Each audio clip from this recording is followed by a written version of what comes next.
Mesdames, Messieurs, bonsoir et merci de suivre le 20h de la télévision du Burkina. La redevabilité, c'est ce qui a poussé les responsables du projet Valpap à initier une rencontre avec les autorités de la région de l'Est. En 4 années d'exécution, le projet de valorisation du potentiel agro-pastoral dans l'Est se chiffre à plus de 12 milliards de nos francs. Sur le terrain, les réalisations portent du fruit et c'est ce que nous verrons dans quelques instants. Elle reste la star des grands jours. La volaille sous toutes ses formes sera consommée dans plus d'une famille.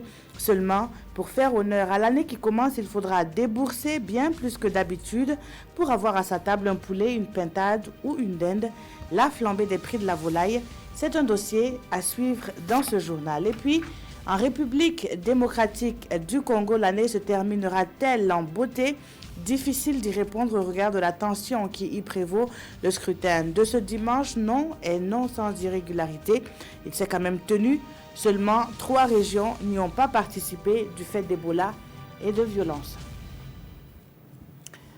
Bienvenue à tous. Nous prenons tout de suite la direction de Tenkodogo où vient de s'achever un atelier de réflexion sur la conformité des législations nationales avec les engagements internationaux en matière de protection de l'enfant.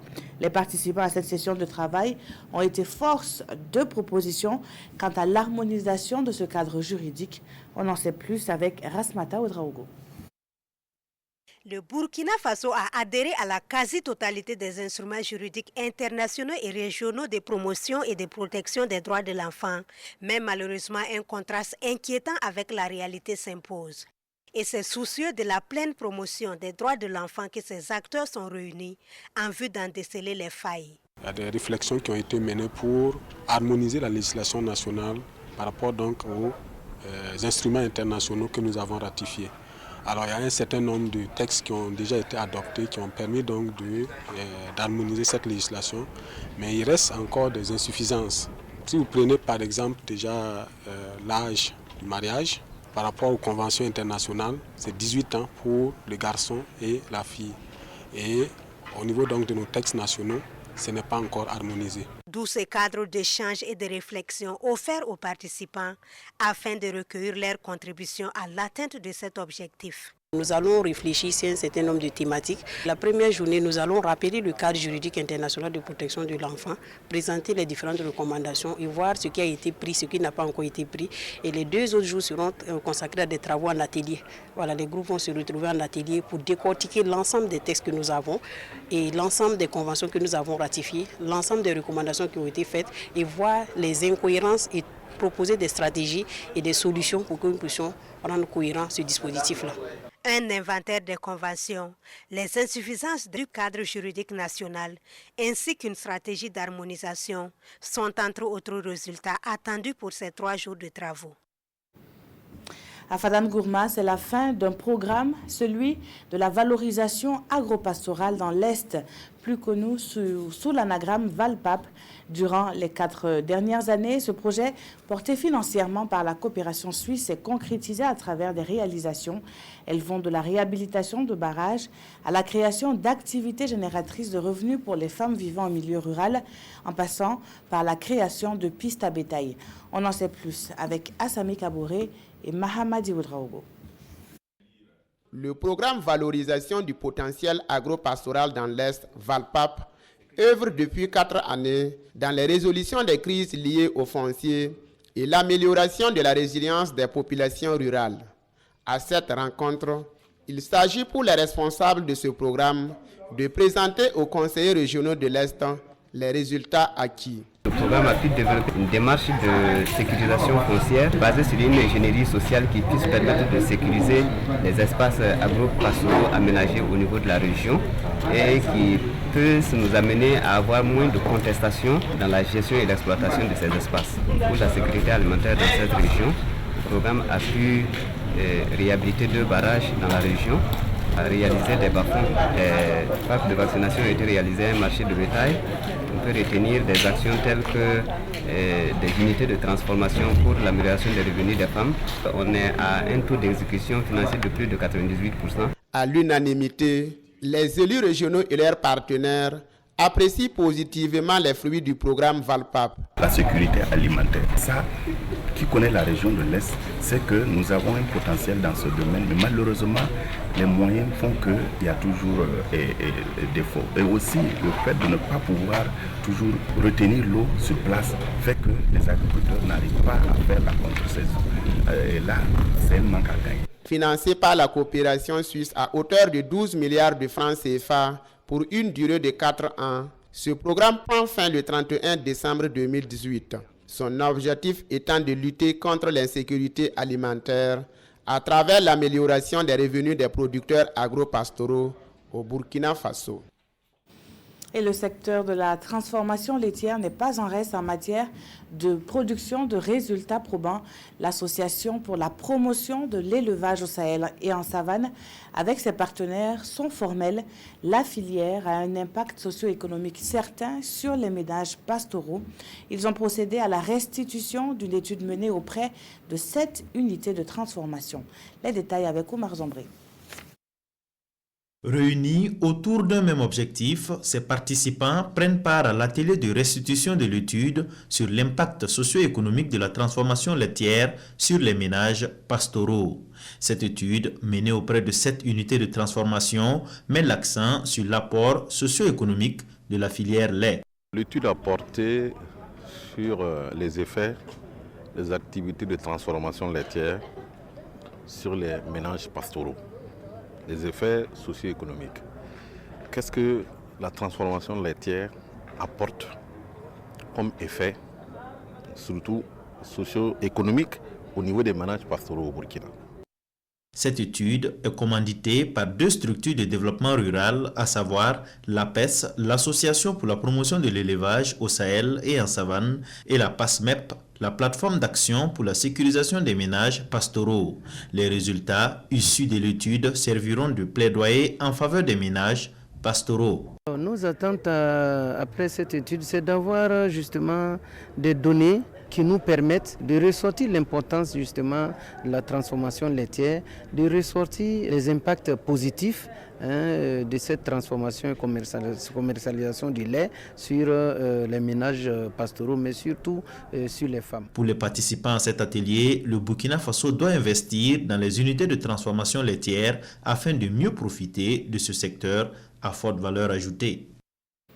Et des initiatives qui sont également prises en compte dans le PADEL, le programme d'appui au développement des économies locales dans les hauts bassins s'implantent. Et pour une meilleure optimisation du projet, les élus et les autorités régionales se sont invités à un atelier d'information tenu à Bobo-Dioulasso. Sur le sujet suivant ensemble, le reportage de Karim Ilboudo avec Moussa Sano. Le PADEL, le programme d'appui au développement des économies locales, bientôt en marche dans la région des Hauts-Bassins. En attendant, les maires et leurs secrétaires généraux s'approprient ici le programme, un programme qui vise la transformation structurelle des économies locales. Le programme d'appui au développement des économies locales est un programme qui entre dans le cadre de la mise en œuvre du plan national de développement économique et social. C'est un programme qui a comme spécificité de viser la sphère productive, comment aider les collectivités territoriales à bâtir des économies locales compétitives, dynamiques et résilientes. Et l'atelier de ce matin vise à informer les acteurs locaux et régionaux sur le processus de déploiement du programme au niveau de la région des Hauts-Bassins. Pour ces acteurs locaux et régionaux des Hauts-Bassins, ce programme constitue une autre aubaine pour le développement des collectivités, en ce sens qu'il se veut ambitieux. C'est un programme qui a comme ambition de pouvoir d'abord donner l'esprit d'entreprise, de voir les infrastructures qu'on peut réaliser pour accompagner, de faire en sorte aussi que les personnes diminuées ou défavorisées qui peuvent être prises en compte. Donc il s'agit d'un programme important. On a vu un peu ses effets vers le Sahel. Beaucoup de choses ont été faites là-bas.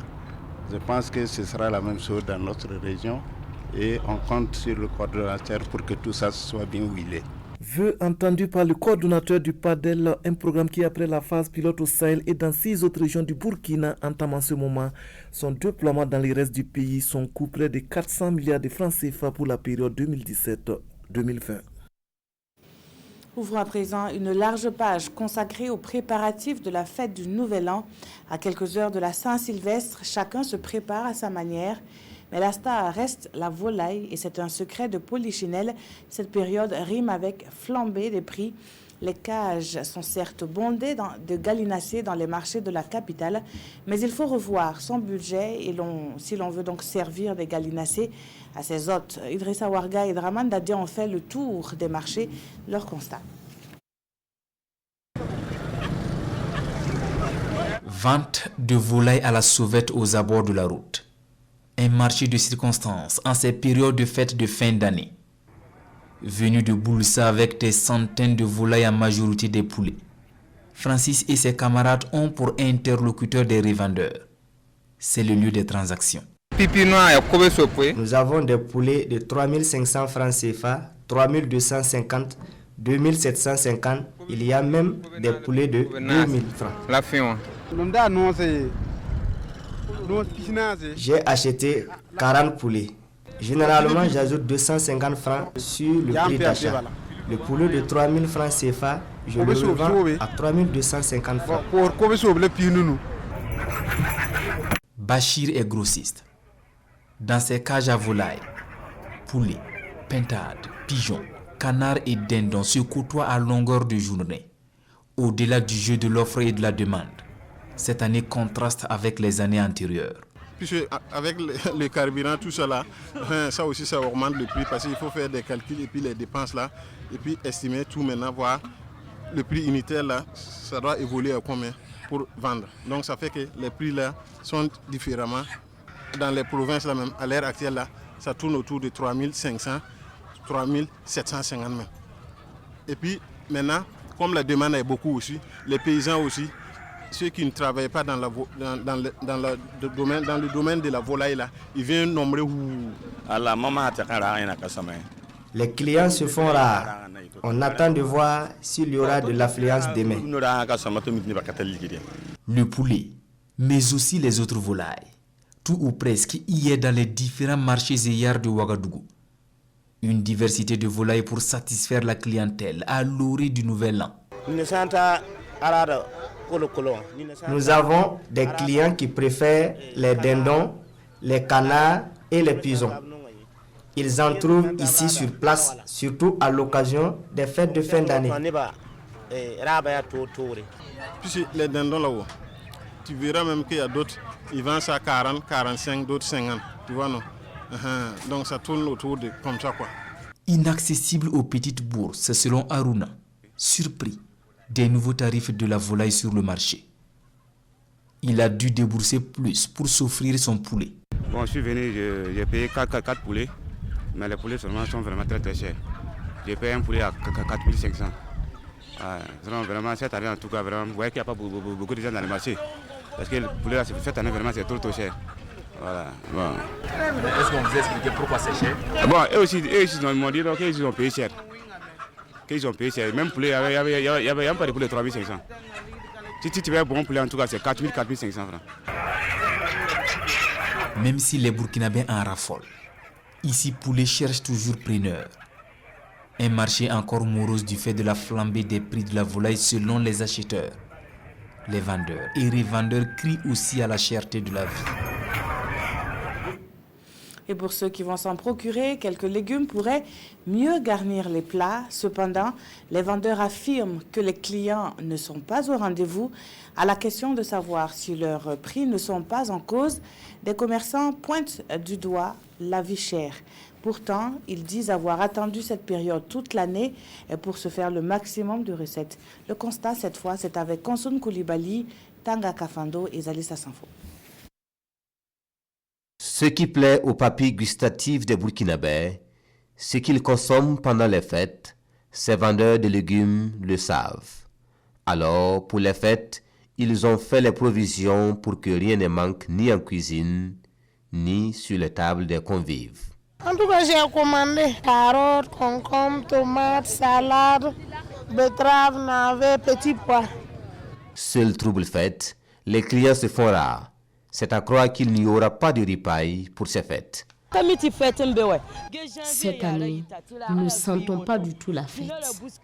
À l'heure actuelle, c'était l'heure des grandes bousculades. Mais voyez vous-même, il n'y a personne dans les allées. Adissa Sankara jure que jamais marché de fête n'a été aussi morose. Il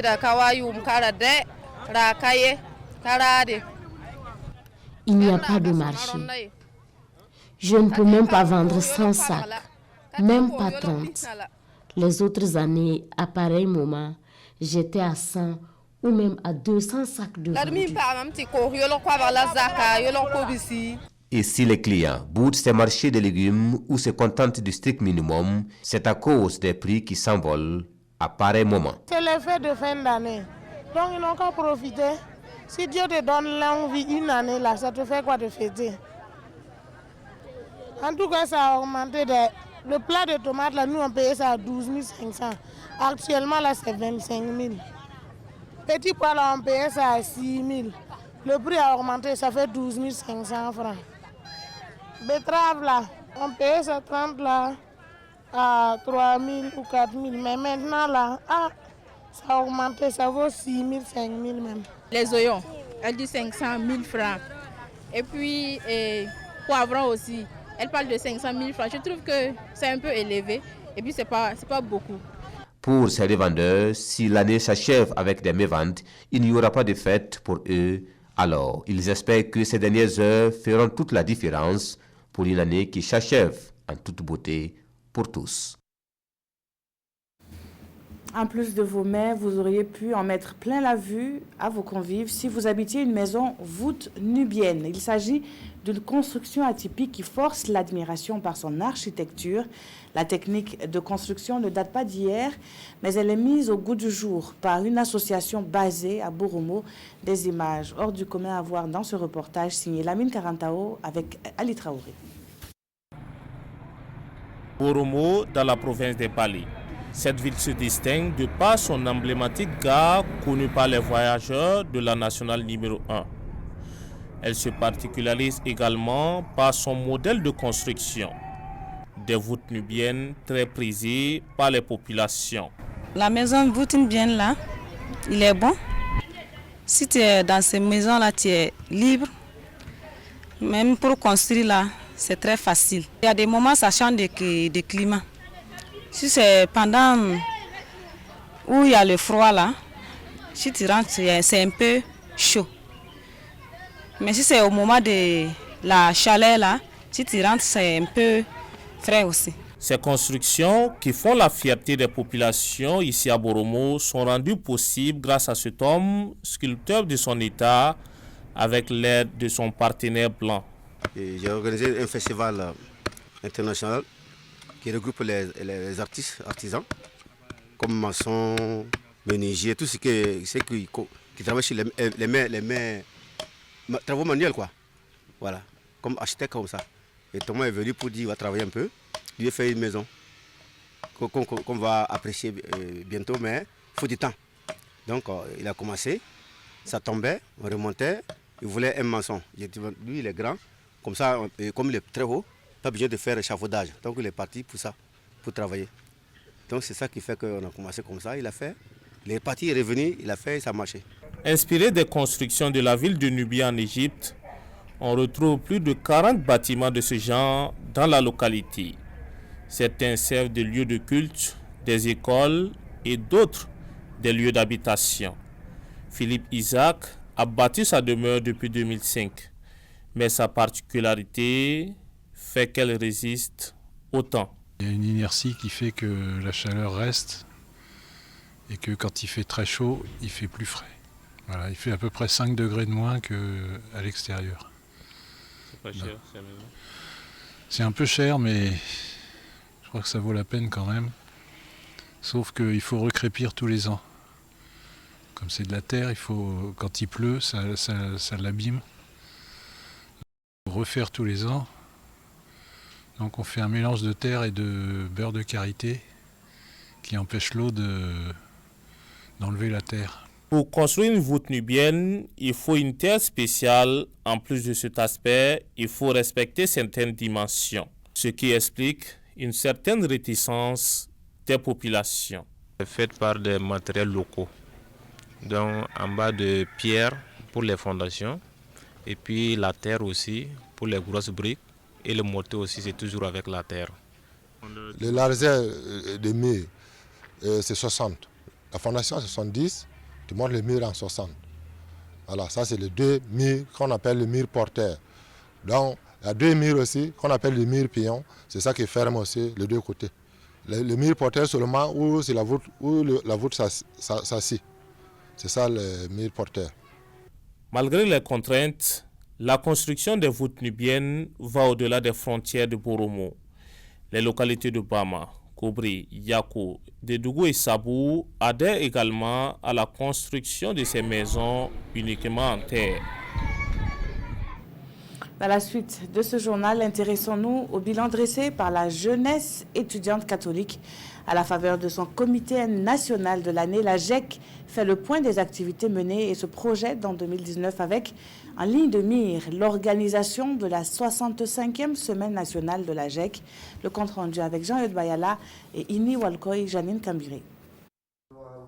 Le Comité national de la jeunesse étudiante catholique GEC est une opportunité pour les GECistes de se rassembler et de fraterniser, de réfléchir sur les activités menées et celles à venir, et particulièrement le thème de la semaine nationale de la GEC qui se tiendra en février prochain. Le thème biennal qui est en vogue actuellement, c'est celui-là qui est en lien avec le leadership de vérité. Donc par un leadership de vérité, les GECistes œuvre pour la justice, pour la paix et la justice sociale. Voilà. En fonction de ce que nous allons vivre, nous allons faire ce que nous pouvons. Vous savez, nous sommes jeunes et en tant qu'étudiants, élèves, nous n'avons pas beaucoup de force. Mais ce que nous avons, c'est ce que nous allons donner. Notre intelligence, notre jeunesse, notre capacité de travailler pour promouvoir la paix, c'est ce que nous allons faire. L'aumônier national de la GEC souhaite que les aînés soutiennent les GECistes dans leur élan de foi et leur élan de transformation de leur milieu de vie scolaire et estudiantin.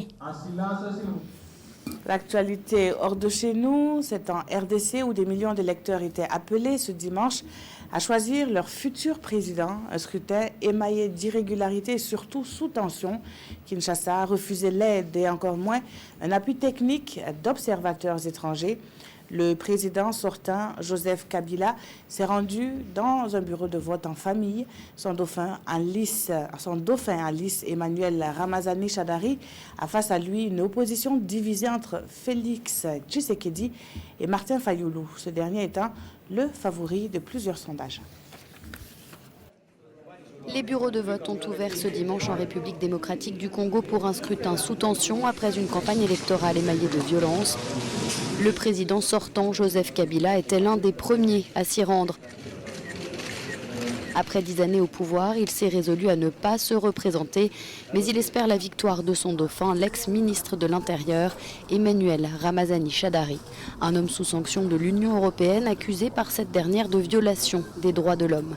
Face à lui, l'opposition est divisée entre Félix Tshisekedi et Martin Fayoulou. Plusieurs sondages donnent déjà le dauphin perdant et prédisent la victoire de Fayoulou.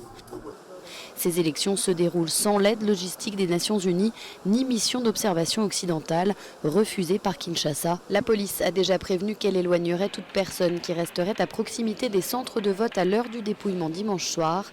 Les résultats provisoires devraient être annoncés le 6 janvier. Et puis, rebondissement dans la guerre commerciale qui oppose Pékin à Washington. Donald Trump et Xi Jinping veulent parvenir à un dégel de leurs relations. L'année 2019 s'annonce-t-elle sous de meilleurs auspices? Oui, si l'on en croit l'échange téléphonique de ce samedi entre les deux dirigeants relayé dans un tweet du président américain. Les États-Unis et la Chine semblent décidés à trouver une issue à la guerre commerciale qui les a opposés en 2018. Un mois après avoir décrété une trêve dans l'escalade des tarifs douaniers, Washington et Pékin entrevoient désormais une sortie de crise pour 2019. Dans un tweet, Donald Trump a déclaré que les négociations allaient dans le bon sens. Pékin semble vouloir faire un geste alors que 2019 marquera le 40e anniversaire du rétablissement des relations avec les États-Unis. Mais sur le fond, rien n'est réglé. Washington reproche aux Chinois leurs excédents commerciaux sur fond de dumping et d'espionnage économique. Malgré la paralysie de l'administration américaine liée au shutdown, Washington enverra début janvier une délégation à Pékin pour poursuivre les négociations. Dimanche Sport, ce soir, ce sera le dernier de cette année 2018. C'est avec Lassina Sawadogo. Bonsoir Lassina. Bonsoir Peggy. Alors ce dimanche consacre également la fin des phases allées du championnat national de football. Que peut-on en retenir? Écoutez Peggy, on peut retenir que la dernière rencontre de ces phases allait se jouer tout à l'heure du côté du stade municipal Issoufou Joseph Konombo, et bien sûr Salitas termine donc la première phase en tête de ce championnat après avoir pris le dessus sur l'AS Sonabel sur le score de 2-0. Et en première rencontre, l'AS Police s'est donné un bol d'air en prenant le dessus sur l'Union sportive de la Como, et Peggy a sur le score de 2-0, 2-1. Et Peggy en image maintenant, hier l'État filant de Ouagadougou était face donc à Majestic. On va voir les images à partir de la régie. 2 buts partout entre Majesticien et Stélis. L'ouverture du score pour le Majestic et bien sûr l'égalisation de l'Étoile filante de Ouagadougou par Yannick Pougnongo. Et bien sûr après l'égalisation, l'EFO a pris l'avantage. On va voir donc le pénalty qui a permis à l'EFO de prendre l'avantage. La main du défenseur de Majestic et le pénalty qui va transformer Yannick Pougnongo et Peggy dans les ultimes moments de cette partie. Un but venu de nulle part, de 40 mètres, marqué par Abdul Karim Baguian, donc permet à Salitas d'arracher le point du match nul. 2 buts partout entre les faux et le Majestic. Et puis à présent du côté de Koudougou, à Koudougou, Saboteur fêtait ses 75 ans. 75 ans anniversaire, et l'anniversaire bien sûr qui n'a pas souri aux commerçants de Koudougou puisqu'ils ont été battus par le Rail Club du Koudougou grâce à ce but de Zoumana Traoré à la 8e minute, et bien sûr qui met fin à cette série d'invincibilité de l'ASEC. Et puis bien sûr voici des images de matchs de gala qui s'est joué cet après-midi du côté du centre aéré de la BCAO. On voit des images, on voit Noufou Drago, on voit Aristide Bansé, Charles Caboret, des anciens qui retrouvent la nouvelle génération. L'unique but qu'on va vous montrer, c'est ce but de Charles Caboret, le capitaine des étalons, marqué face à le secrétaire général de la Fédération burkinabé de football. 4 buts donc à 3 pour l'équipe de la nouvelle génération Peggy. C'est organisé par l'association des anciens footballeurs du Burkina Faso. C'est l'acte 1. L'acte 2, c'est tout à l'heure du côté du Palais des Sports de Ouaga 2000. C'est la nuit des galas, la nuit des bâtisseurs qui va récompenser donc pour la première fois les anciens acteurs du football burkinabé. Et on nous remontre encore ces images qui font plaisir. Les étalons qui sont en vacances, sinon les internationaux qui sont en vacances, et bien sûr qui nous font plaisir à travers ces matchs de gala. Très bien. Lassina, je m'en voudrais de ne pas vous poser la question. L'année s'achève. Et puis, l'expert que vous êtes, aura-t-il été marqué par des sportifs? Peut-être 3? Peggy, là, vous me mettez une grosse colle parce que je n'avais pas prévu de parler de ces sportifs qui ont marqué l'année. Je veux faire signe. Est-ce que la régie a des images en boîte des images qui ont marqué l'année? On me fait signe, oui. Je veux penser, Peggy, à Iron Bibi. Iron Bibi, voilà, le strongman. Écoutez, là, c'est un record Guinness qui l'a battu pour cette année. Je pense qu'il a marqué l'année. On aperçoit aussi Mathias Sorgo, le vainqueur du Tour du Faso 2018, l'étudiant cycliste. Et puis, Shaggy Ouattara, voilà, il a été décoré il n'y a pas longtemps du côté du ministère des Sports. Il a été le meilleur buteur de la saison. Il a une équipe nationale désormais et il vient de signer à la jeunesse sportive de Berkane. Il doit rejoindre donc le Maroc demain ou après-demain. Voici donc 4 sportifs qui ont marqué l'année. On va ajouter aussi à ces derniers-là un garçon comme Hugues. Je vais ajouter un dernier, Hugues Fabrice Zango, le triple saut. Il a battu le record en salle du triple saut africain. Voici 4 personnalités sportives quand même qui, à mon avis, ont marqué l'année. C'est une colle que vous avez voulu me mettre là. Heureusement que Moussa Sempodé et toute son équipe ont des images. Merci à eux. Peggy, moi, si je vais vous poser une question. On a vu tout à l'heure un reportage sur les légumes et tout ce qui sera fait pour ces fêtes. Vous avez prévu déjà la recette pour demain? Non. Vous n'avez pas de recette pour demain? Non, du tout. Écoutez, on verra avec la régie. Il faut qu'on vous trouve une recette parce que vous devez pouvoir nous offrir quelque chose d'assez intéressant pour le réveillon. Merci, Lassina Sawadogo. Sacré Lassina. Merci donc d'avoir été sur ce plateau. Bonne année. Merci beaucoup pour ce dernier numéro de Dimanche Sport. Merci également à vous de nous avoir suivis ce jour. Dès demain, une nouvelle équipe s'installe à 20h. Je vous retrouve donc en 2019. D'ici là, portez-vous bien.